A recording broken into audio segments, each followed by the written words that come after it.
இல்லாத மனிதனின் அன்பை தேடி வந்தார் இயேசு, அன்பை தேடி வந்தார். அன்பு அன்பு அது இயேசுவின் அன்பு.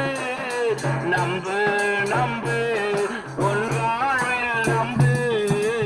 அன்பு அன்பு அது இயேசுவின் அன்பு. நம்பு நம்பு உன் வாழ்வில் நம்பு. அவர் பாவிகளை ரட்சிக்க வந்தார் என்பதாய். பிரியமானவர்களே, பாவத்தில் இருக்கிற மனிதனை மீட்கும்படியாக ஆண்டவராகிய இயேசு கிறிஸ்து இந்த பூமிக்கு வந்தார். இந்த உலகத்துல பாருங்க, எல்லா ஜனங்களும் வந்து பாவத்துல அடிமையாகி இருந்து அதுல பாவத்திலிருந்து விடுதலை பெறும்படியாக, வியாதியிலிருந்து விடுதலை பெறும்படியாக இயேசு கிறிஸ்து இந்த உலகத்துல வந்தார். அவர் இந்த உலகத்துல வந்து நமக்காக பரிகாரம் செய்திருக்கிறார். பாவத்துக்கு பரிகாரி ஆண்டவராக இயேசு கிறிஸ்து. வாழ்க்கையில் இருக்கிற சாபங்களை போக்கும்படியாக அவர் பரிகாரம் செய்திருக்கிறார்.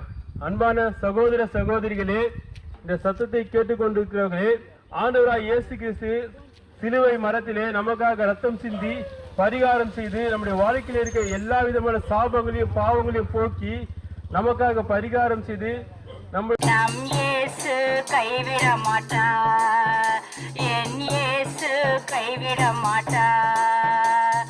கடந்ததை நினைத்து கலங்காதே, நடந்ததை மறந்து விடு. கடந்ததை நினைத்து கலங்காதே, நடந்ததை மறந்து விடு. கர்த்தர் புதியன செய்திடுவார், இன்று நீ காண்பாய். கர்த்தர் புதிதன செய்திடுவார், இன்று நீ காண்பாய். அதை இன்று நீ காண்பாய். பாருங்க, துயரப்படுகிறவர்கள் பாக்கியவான்கள் என்று எழுதியிருக்குது. யாருன்னா துயரப்படு கஷ்டத்தோடு கண்ணீரோடு இருக்கிறவங்கள பார்த்து நீ பாக்கியவான்னு சொன்னா அது எவ்வளவு கஷ்டமா இருக்கும். என்னப்பா, நானே ரொம்ப கஷ்டத்துல இருக்கேன், என்ன பார்த்து பாக்கியவான்னு சொல்றியே அப்படின்னு சொல்லுவாங்க. ஏன் பாக்கியவான்கள் வேதம் சொல்லுகிறது என்றால், ஆண்டவர் அவர்களை நேசிக்கிறார். பிரியமானவர்களே, உன்னை ரட்சிக்க பாவம் மன்னிக்க அன்னையே பலியாக்கினார். உன்னை ரட்சிக்க பாவம் மன்னிக்க அன்னையே பலியாக்கினார். ஆண்டவராக இயேசு கிறிஸ்து திருவுளம் பட்டுகிறார். மனம் திரும்புங்கள், பரலோக ராஜ்யம் சமீபத்தில் இருக்கிறது, இனி காலம் செல்லாது. ஆண்டவராக இயேசு கிறிஸ்து அது சீக்கிரத்தில் வரப்போகிறார். அவர் சந்திக்க ஆயத்தமாவோம். என் ஜனமே மனம் திரும்பு என்று ஒரு பாடலை கேட்டீர்கள். எல்லா இருளும் நீங்கட்டும், மெய்யான ஒளி பிரகாசிக்கும் சந்தோஷம் இந்த குடும்பத்தில் வரும் முடியாது செபிக்கிறோம். ரட்சிப்பின் சந்தோஷம் வரும் முடியாது செபிக்கிறோம். அவர் இருதயங்களை கட்டி வைத்து எல்லாம் கட்டில அகற்று போக முடியாது செபிக்கிறோம். காடு முள்முடி பொன் சீரசினில் சூடிட கந்தையும் நிந்தையும் வேதனையும் சுமந்தார். சொந்தமான ரத்தம் சிந்தினார் உனக்காய். அன்பரே துன்னை அழைக்கிறாரே, அன்பரே துன்னை அழைக்கிறாரே. ஏழை மனுவை எடுத்த இயேசுராஜன் உன் நன்றி நிற்கிறார். ஏற்றுக்கொள், அவரை தள்ளாதே, ஏற்றுக்கொள் அவரை. பகுதியில் இருக்கிற மக்களுக்கு நாங்கள் ஒரு நற்செய்தி செல்ல வந்திருக்கிறோம். பிரியமானவர்களே, இந்த கடைசி காலம் வேதம் சொல்லுகிறது, அக்கறம் மிகுதினாலே அன்பு தணிந்து போகும். இன்றைக்கு நீங்க வேதத்தை குறிப்பாக பத்திரிகைகளிலும் கண்டீரையா, என் பெயருவாகும் உண்மை பெயர் சொல்லி அலட்டீரையா. எப்படிப்பா உமக்கு நன்றி சொல்லுவேன், சொல்ற வார்த்தையே இல்ல.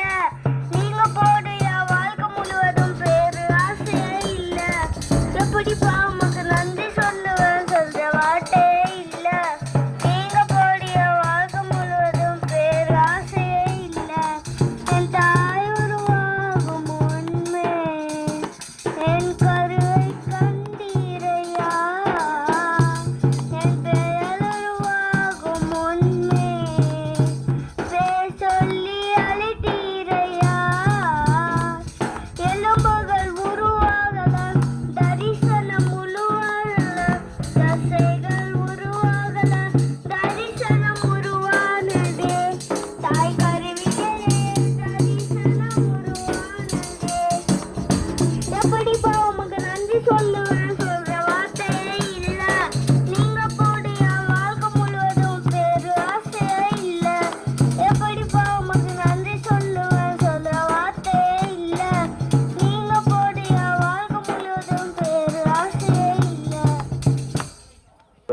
பிரியமானவர்களே, சர்வலோகத்தையும் உண்டாக்கின ஆண்டவராக இயேசு கிறிஸ்து உங்களை நேசிக்கிறார் என்ற நற்செய்தியை அறிவிக்கும்படியாய் உங்கள் முன்பதாக நாங்கள் நிற்கிறோம். யார் இந்த ஆண்டவராக இயேசு கிறிஸ்து? வானத்தையும் பூமியும் அதில் உள்ள எல்லாவற்றையும் உண்டாக்கின தெய்வம்தான் இயேசு கிறிஸ்து. உங்களையும் என்னையும் உண்டாக்கின தெய்வம் இயேசு கிறிஸ்து. ஆம் பிரியமானவர்களே, வேதம் சொல்லுகிறது, வருத்தப்பட்டு பாரம் சுமக்கிறவர்களே, நீங்கள் எல்லோரும் என்னிடத்தில் வாருங்கள், நான் உங்களுக்கு இளைப்பாறுதல் தருகிறேன் என்று சொல்லி, போல யாருமில்லை என் வாழ்வில் இனிமேல் எது சொல்ல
தேவன். வேதம் சொல்லுகிறது, உலகம் இயேசு மூலமாய் உண்டாக்கப்பட்டது, உலகமோ அவரை அறியவில்லை. அவர் தமக்கு சொந்தமானதினாலே இயேசு இந்த பூமிக்கு வந்தார். அவருக்கு சொந்தமானவர்களோ அவரை ஏற்றுக்கொள்ளவில்லை என்று வேதம் சொல்லுது. ஆனாலும் அவருடைய நாமத்தின் மேல் விசுவாசம் உள்ளவர்களாய் அவரை ஏற்றுக்கொண்டவர்கள் எத்தனை பேரோ அத்தனை பேரும் அவருடைய பிள்ளைகளாகும்படி அவர்களுக்கு அதிகாரம் கொடுத்திருக்கார்.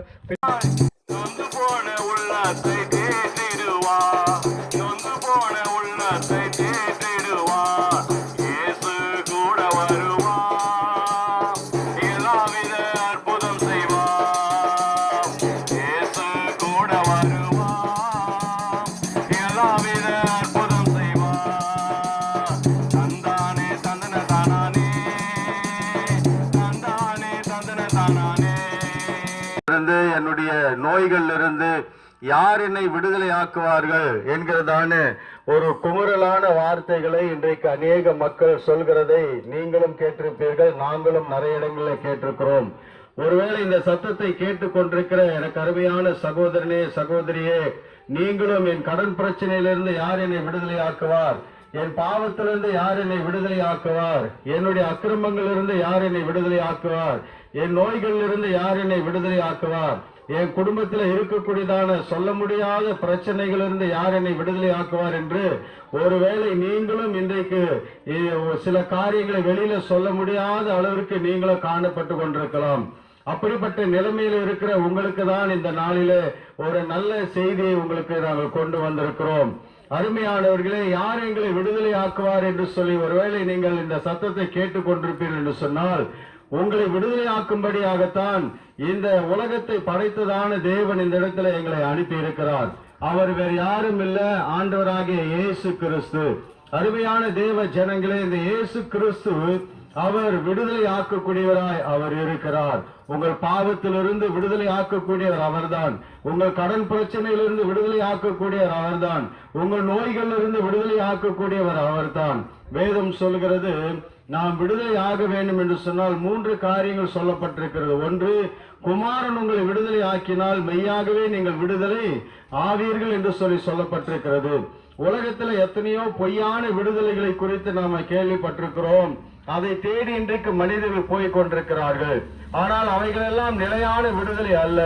இன்றைக்கு ஒரு நிலையான விடுதலை தரும்படியாக, இன்றைக்கு ஒரு நிம்மதியான வாழ்க்கையை நீங்கள் வாழும்படியாக இந்த இடத்துல இயேசு கிறிஸ்து எங்களை அனுப்பி இருக்கிறார். இந்த குமாரன் என்ன செய்வார் என்று சொன்னால், அவர் விடுதலை ஆக்கக்கூடியவர்.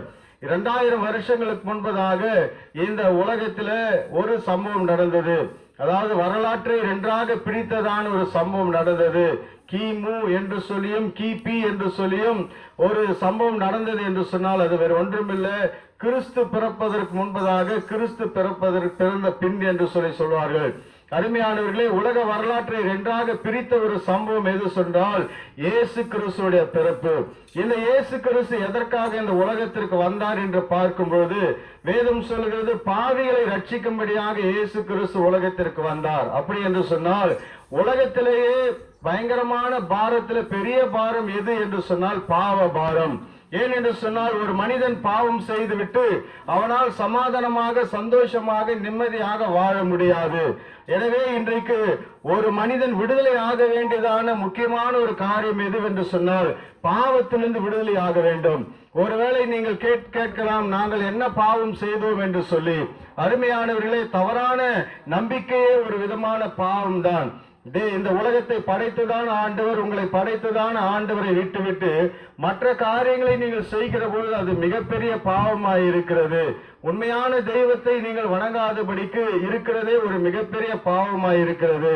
அருமையானவர்களே, இப்படி அநேக விதமான பாவங்களை குறித்து, பாவ பழக்க வழக்கங்களை குறித்து நாம் கேள்விப்பட்டிருக்கிறோம். குடிக்கிறது ஒரு பாவம், சீட்டாட்டம் செய்வது பாவம், இப்படி அநேக பாவத்தை குறித்து நாம் கேள்விப்பட்டிருக்கிறோம். இந்த பாவத்தில் இருந்தெல்லாம் உங்களுக்கு விடுதலை ஆக வேண்டும் என்று சொன்னால் அதற்கு ஒரே வழி ஆண்டவராகிய இயேசு கிறிஸ்து. ஏனென்றால் இதோ உலகத்தின் ஜனங்களுடைய பாவங்களை சுமந்து தீர்க்கும்படியாகத்தான் இயேசு கிறிஸ்து உலகத்திற்கு வந்தார். பாவிகளை ரட்சிக்கும்படியாக, அதாவது விடுதலை ஆகும்படியாகத்தான் இயேசு கிறிஸ்து வந்தார் என்று சில வேதத்தில் சொல்லப்பட்டிருக்கிறது. இந்த இயேசு கிறிஸ்துவிடத்தில் வந்தால் எப்பேற்பட்ட பாவத்தையும் அவர் மன்னித்து உங்களை விடுதலையாக்குவதற்கு அவர் ஆயத்தமாய் இருக்கிறார். ஒருவேளை நீங்கள் நினைக்கலாம், என்னுடைய பாவத்தை கூட மன்னிக்க அவரால் முடியுமா என்று சொன்னால், அருமையானவர்களே, உலகத்தினுடைய பாவத்தையே அவரால் மன்னிக்க முடியும் என்று சொன்னால் உங்களுடைய பாவத்தையும் அவரால் மன்னிக்க முடியும். மன்னித்து அதிலிருந்து உங்களை விடுதலை ஆக்குறது மாத்திரமல்ல, ஒரு நிம்மதியான சமாதானம் உள்ள ஒரு வாழ்க்கை உங்களால வாழ முடியும். ஒரு காலத்துல இது இப்படியெல்லாம் நாங்க பேசிக் கொண்டிருக்கிறோம் இல்லையா, நாங்களும் ஒரு காலத்துல இந்த பாவத்தோடு போராடினவர்கள் தான். ஆனால் இயேசு கிறிஸ்து எங்களை இந்த பாவத்திலிருந்து விடுதலை ஆக்கி தன்னுடைய குமாரனாக குமாரத்தியாக எங்களை தெரிந்து கொண்டு இன்றைக்கு நித்திய ஜீவனுக்கு பரலோக வாழ்க்கைக்கு சொந்தக்கார எங்களை மாற்றி இருக்கிறார். எனவே குமாரன் உங்களை விடுதலை ஆக்கும்படியாகத்தான் இந்த இடத்தில் அவர் இறங்கி வந்திருக்கிறார். வருத்தப்பட்டு பாரம் சுமக்கிறவர்களே, நீங்கள் எல்லாரும் என்னிடத்துல வாருங்கள், நான் உங்களுக்கு இளைப்பாறுதல் தருகிறேன் என்று சொன்ன ஒரே தெய்வம் யார் என்று சொன்னால் இந்த ஆண்டவராகிய இயேசு கிறிஸ்து. நல்ல செய்தி சொல்ல வந்தே உங்களுக்கு,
தகப்பன்மார்களே, சகோதரிகளே, சகோதரர்களே, நறுமையான மதிய வேளையில கூட உங்களை நோக்கி கிறிஸ்துவின் பிள்ளைகளாகிய நாங்கள் வந்திருக்கிறோம். எதுக்கு இந்த நேரத்துல, இந்த மதிய வேலையில, அதுவும் ஞாயிறு வேலையில, நல்லா சாப்பிட்டுட்டு தூங்குற வேலையில மைக்கு செட்டை போட்டு கத்திக்கிட்டு இருக்காங்களே அப்படின்னு நீங்க நினைக்கலாம். ஆனா நாங்க இங்கெல்லாம் வந்திருக்கோம் அப்படின்னா அதுக்கு ஒரே ஒரு காரணம் தான், நாங்க ஆராதிக்கிற ஆண்டவராகிய இயேசு கிறிஸ்து மட்டும்தான். அவரை நாங்க உங்க இடத்துல அறிவிக்கிறதுக்கு தான் இந்த மதிய வேலையில இந்த வெயிலும் பாராம இவ்வளவு பேர் சேர்ந்து வந்து பாடல்களை பாடி மைக்கு செட்டை போட்டு இயேசு கிறிஸ்துவை பத்தி உங்களுக்கு அறிவிச்சுக்கிட்டு இருக்கோம்.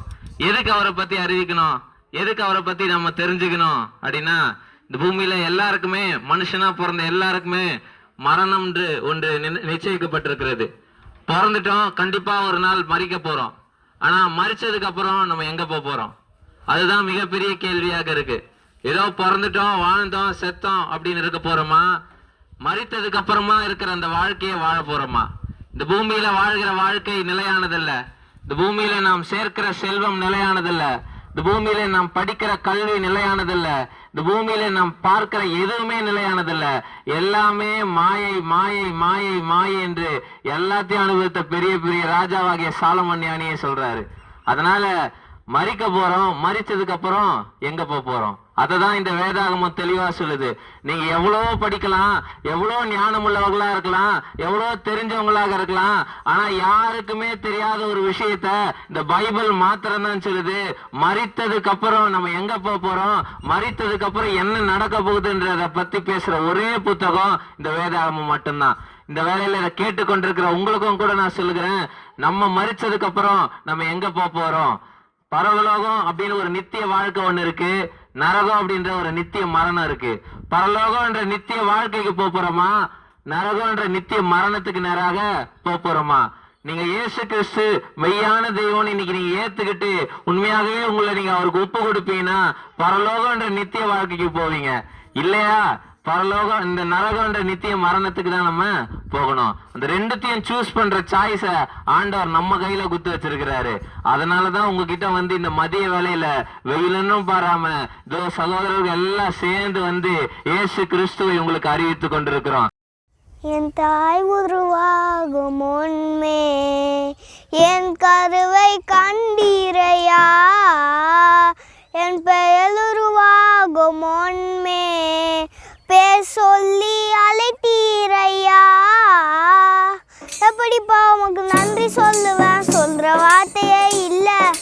நீங்க போடு என் வாழ்க்கை முழுவதும் பேரு ஆசையே இல்லை. எப்படிப்பா உமக்கு நன்றி சொல்லுவேன், சொல்ற வார்த்தையே இல்லை.